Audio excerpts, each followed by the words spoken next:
Penyalur amunisi KKB mengaku sudah jual ratusan butir, satunya Rp200.000.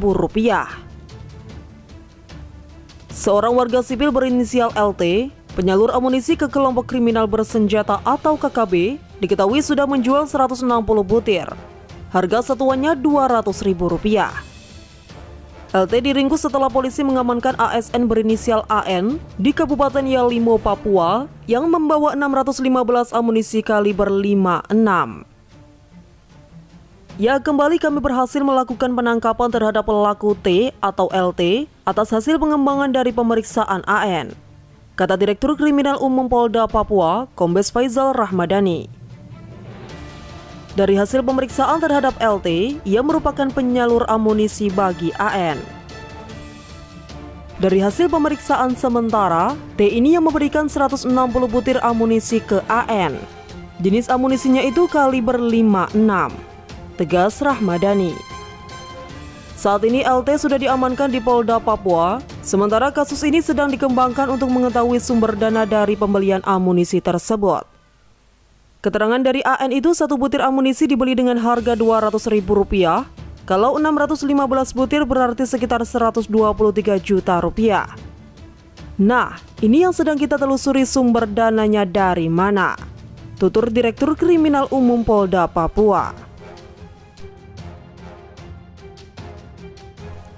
Polda Papua diminta investigasi pemasok amunisi ke KKB Papua.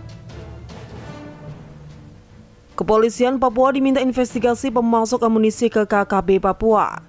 Permintaan itu disampaikan Ketua MPR RI Bambang Susatyo. Sebelumnya, Direktorat Reskrimum Polda Papua menangkap kembali seorang warga sipil terkait dengan dugaan sebagai pemasok amunisi ke kelompok bersenjata di Papua. Kami minta Polda Papua untuk menginvestigasi guna membongkar jaringan pemasok amunisi tersebut, kata Bamsud dalam keterangan tertulisnya di Jakarta. Polisi menangkap LT, warga Jayapura yang diduga sebagai penyalur amunisi ke M, ASN yang ditangkap di Yalimo. Penangkapan terhadap LT merupakan hasil pengembangan dari pemeriksaan kepada M, seorang ASN dari Kabupaten Duga. LT bertugas menyerahkan amunisi yang diperoleh dari 2 anggota TNI AD. 2 anggota TNI AD itu sudah ditahan polisi militer Kodam 17 Cendrawasih. Untuk kedua warga sipil yang sudah ditahan itu, masih terus dilakukan pemeriksaan guna ungkapkan jaringan mereka. M ditangkap di Elelim, Kabupaten Yalimo, bersama 615 peluru berbagai kaliber yang akan dipasok ke kelompok bersenjata Duga yang dipimpin Egyanus Kogoya yang saat ini diduga kekurangan amunisi. Bamsud meminta kepada aparat untuk memberikan sanksi tegas terhadap oknum penyuplai amunisi ke KKB. Di samping terus berupaya mengetahui motif ataupun latar belakang serta pelaku intelektual di belakangnya.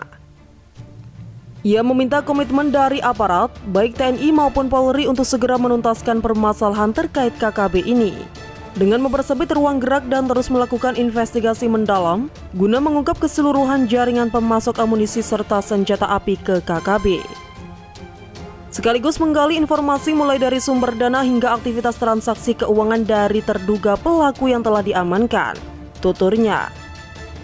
Ketua MPR mengingatkan kepada Pemprov Papua dan TNI Polri agar menjaga keamanan di Papua, khususnya menumpas aksi-aksi KKB termasuk memutus rantai pemasok senpi dan aliran dananya. Hal ini perlu agar dapat mempersempit ruang gerak KKB yang kerap melakukan aksi teror bersenjata yang meresahkan masyarakat Papua, ucapnya.